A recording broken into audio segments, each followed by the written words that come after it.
We just learned that DC Comics' Vertigo imprint is back in a new way in 2026. So let's talk about that.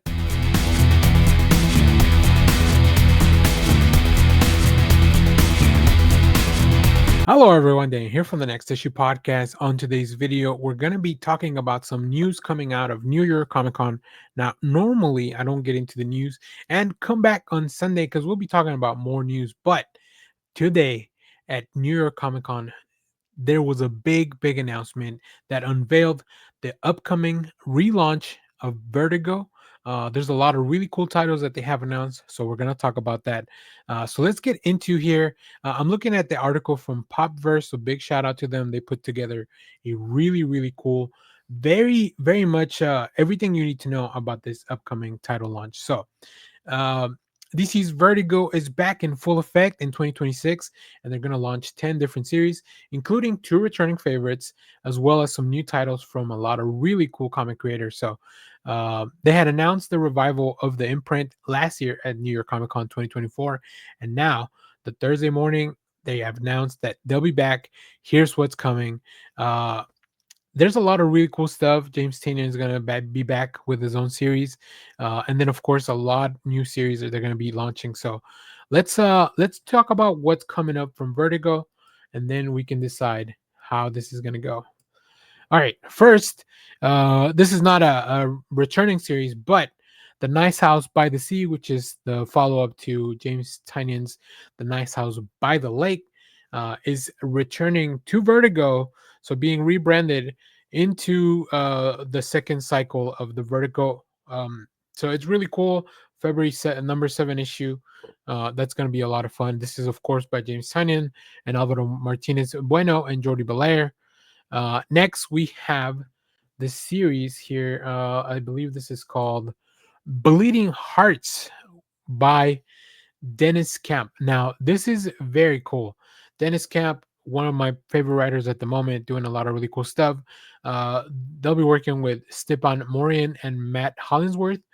Bleeding Hearts is a zombie named Pokey discovers his heart is beating again, threatening his place in society where death reigns supreme. That's interesting, right? I think Vertigo, of course, house of a lot of really cool zombie stories. Go check out I Zombie if you haven't. Next, we have End of the Line. This is a very interesting book. So let's see what we can find out about this one. End of Life by Kyle Starks, Steve Pugh, and Chris O'Halloran. A top-tier hitman returns to his Midwestern hometown to care for his dying father and confront his own mortality. That's very cool. Very excited for this. I love Kyle Starks. I think he does this kind of like adventure type of titles very well. So next, we have Brutal Dark. One of the first things I saw here, Brutal Dark, The Peril of Brutal Dark, an Ezra King mystery.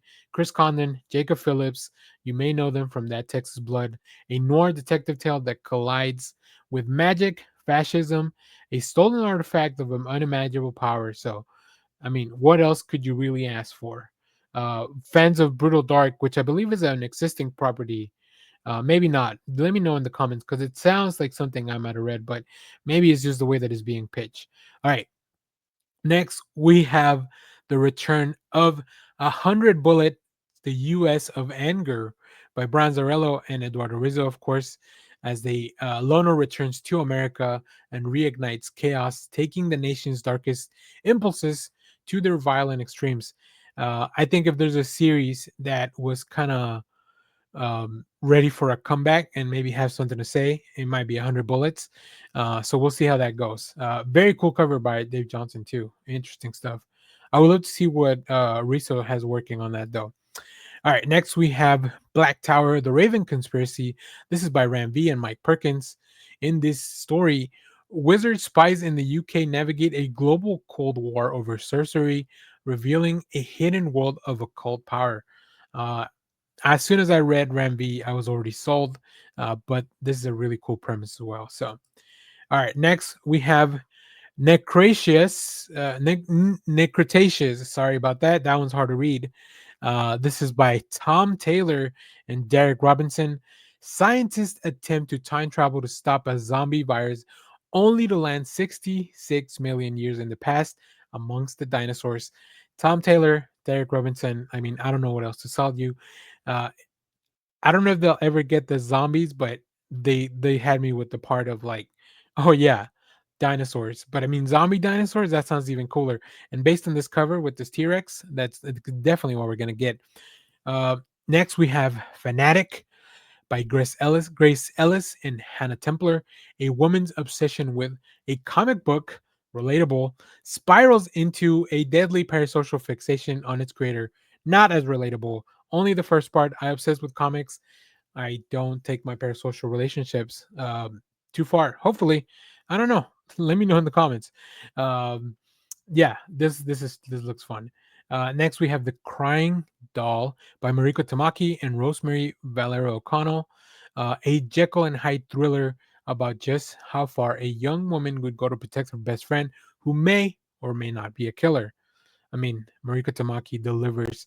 I like that these are all sounding like maybe just mini series or maxi or maybe 12 issue series, like nothing too crazy, nothing too far.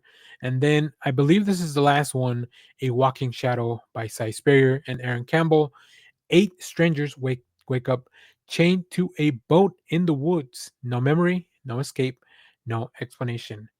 Incredible. Like, just we are in a golden age of comics, and with Vertigo coming back, I am very excited. So let me throw the conversation back over to you.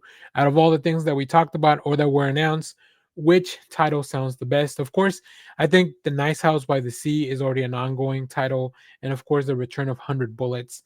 Those are already properties that kind of already exist. But everything else seems to be pretty new and pretty much ready to take on everything. So let me know, what did you think of this announcement? Are you excited for Vertigo? What is some of your favorite classic Vertigo stuff from the original run? Let me know down in the comments. And of course, stay tuned.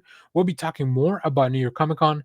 We have a really cool show coming up this Saturday, and then of course we'll be talking more comic book news and all the announcements on our Sunday live stream. So make sure to stay tuned for that. As always, thank you for watching, everyone. Remember to share, like, subscribe, hit the bell so you know when we go live. That is most Saturdays, 10 a.m. Central Standard Time, and you can find the article from Popverse that I use in the description here. Go check them out. They're doing great comic journalism. So, as always, thank you for watching, everyone. Bye bye.